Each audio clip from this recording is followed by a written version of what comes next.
welcome back to Lone Wolf, and now I have to let my dog back into the room because I just took her out of the room, and now she wants to come back in here.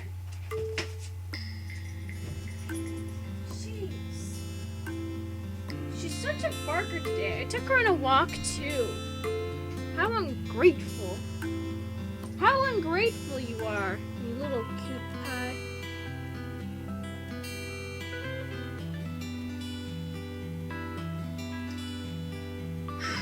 But anyways, we're gonna, I guess, load.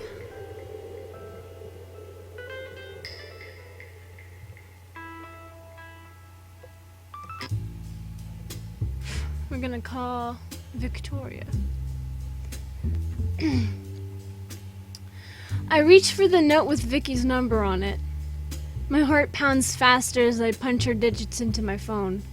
I shouldn't even be this giddy. It's just lunch, right? Chill out. Still, I don't even know if she'd even agreed to it. I mean, we did just technically meet this morning. She was kind of eager to leave her number. Maybe she'll be happy if I invite her to lunch? She answers after one ring, her voice cool and professional. Victoria speaking. How may I help you? Wow, calling her for business would feel intimidating enough. I have to steel my nerves to keep from stuttering. Hey, Vicky, it's Leica from earlier. Leica, hey. I see you kept my number. She sounds more relaxed now, like she was earlier. Phew, I can handle this. Yeah, I actually wanted to see if you'd like to get out of here for lunch! Like, out of the building, since it's lunchtime. I thought I could handle this. Sounds great. I'm starving. Really? Yeah. Why not? You're not gonna wolf out on me, are you? I can hear her snickering into the phone. It doesn't work like that! Come on, cut me some slack. I'm kidding. Alright. I'll meet you outside. I have just the place in mind. My hands are jittery and damp. Ew. Gross! I mean, I know sweaty hands is a thing, because I have sweaty hands, but don't describe your hands as damp! Well, I mean, on the bright side, she didn't describe them as moist, because that would, gross. As I hang up the call, I can't remember the last time I've been so nervous. Outside the warm afternoon... I can speak. Outside, the warm afternoon sun spills over me. The morning chills faded now, but I'm not complaining. It's a nice break from the cool office air conditioning. Victoria greets me as she exits the building and leads me down to the street. Speaking of air conditioning, guess who just got her AC in her house fixed? Well, I didn't fix it, but my mom finally did. So hooray! No more, I don't really have a need for a fan anymore. Which is why it's not on right now, because we have AC again. I won't be dying anymore, guys. I won't be dying from heat-related issues. Heat-related causes.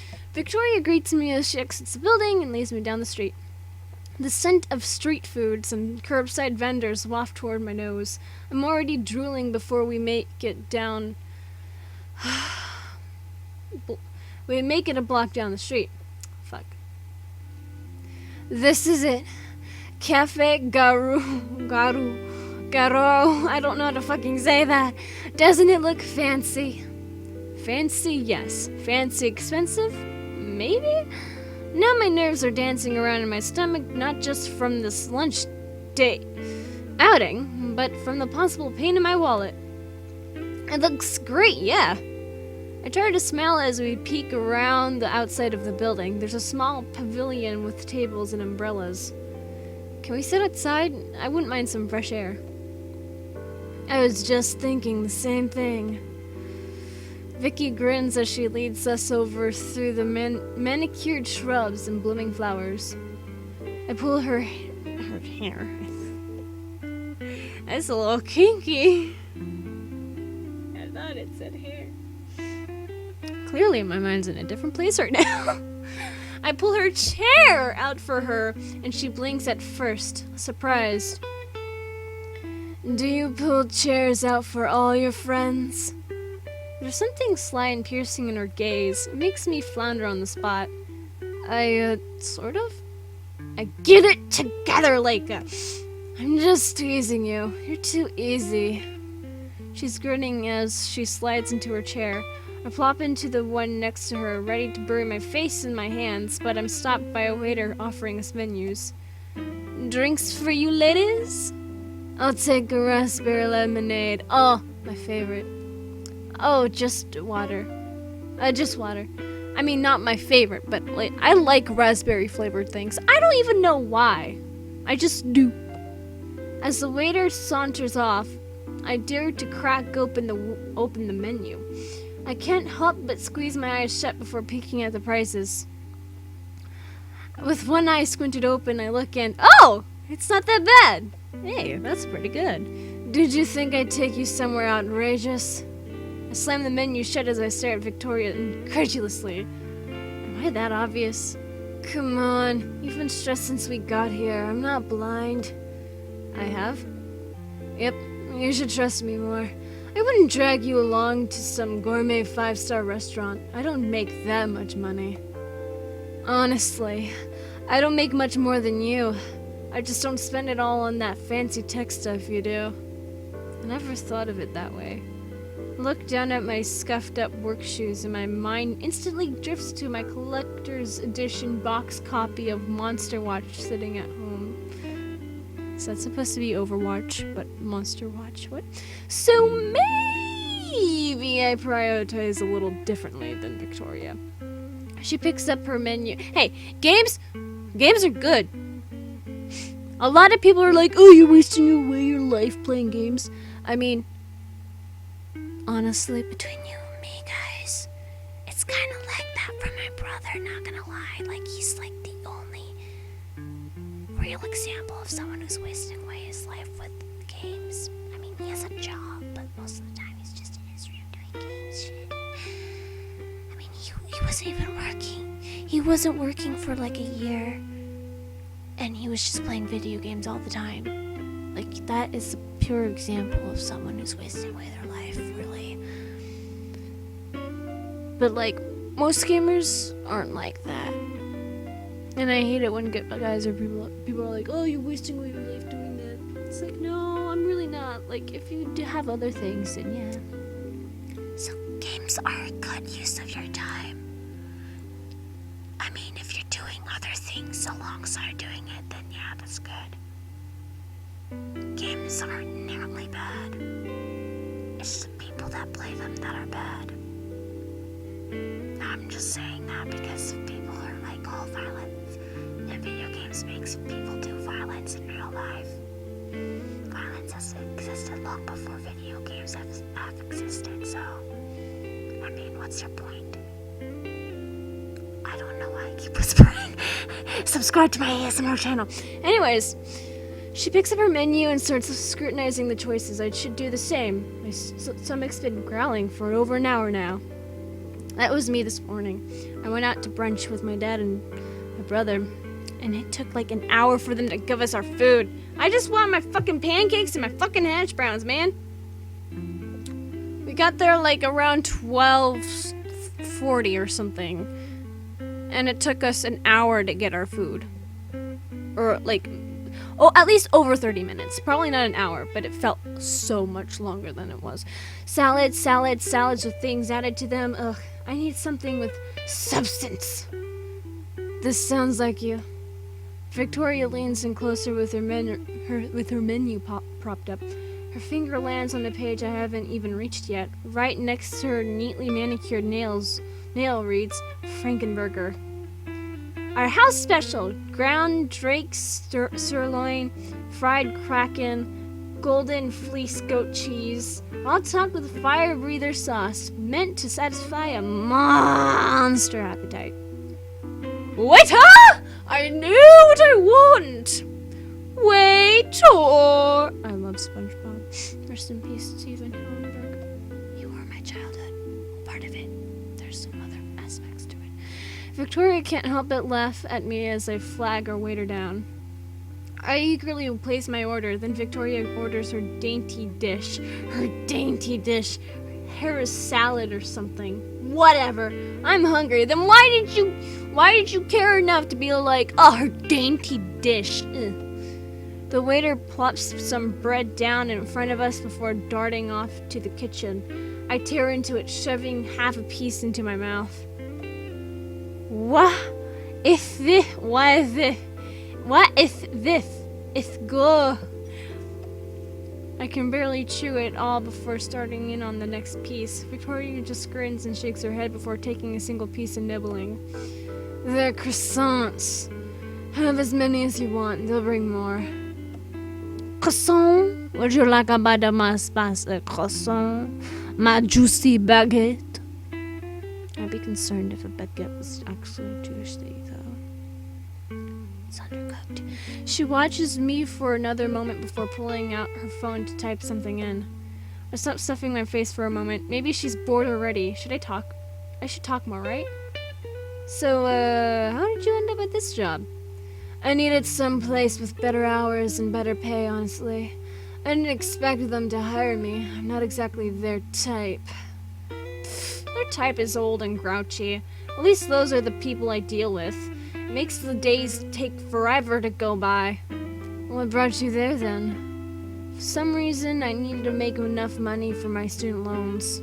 Same reason, I needed to make enough money for my student loans. I feel you. I have a lot to pay off. You mean you've got them too? Suddenly Victoria feels less like some high-class fashionista and more down-to-earth. Not that it's cool we both have massive debt in common, but it makes her feel less distant. Doesn't everyone our age? Feels like it. Such a bummer, too, because it's a lot harder to reach for your dreams with all that debt in the way. Dreams, huh? Like what? Oh, it's silly. I'd bore you. Aw, come on. I promise I won't judge. She narrows her eyes, scrutinizing me for a moment. Her lips purse and she thoughtfully taps her chin. Okay. Do you want out of here already? What do you want? What do you want from me? You want to go? I'm just gonna pet my dog. She's being weird. Spill it. I've always wanted to be a fashion designer. That's really not surprising at all. I can totally see it, from the way she dresses to the way she acts. That fits you perfectly. You think? She's grinning and her cheeks are growing just the tiniest shade darker. It would be a huge leap to pursue it. I mean, we're talking possibly more debt, more risks. But it's where my heart is. I chew my lip as I think over what she said, mulling the words over my head. Save.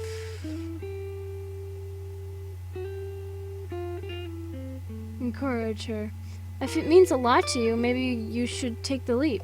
I munch on another piece of bread as I watch her ponder over my statement. She tilts her head to the side for a moment.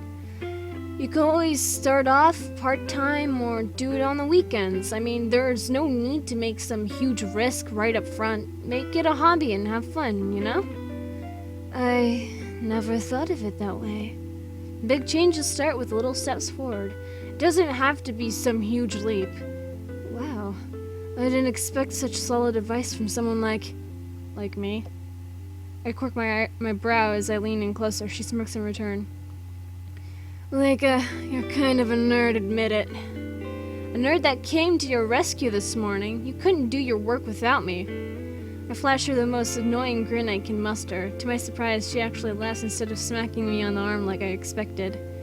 Are you this charming to everyone? What? No, not on purpose. I mean, not to everyone. Not that I know of.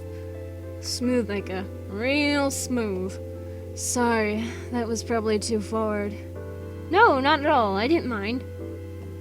I'm having a lot of fun with you, Leica. I feel my heart flutter in my chest. My stomach does this weird flip-flop as I feel my cheeks heat up.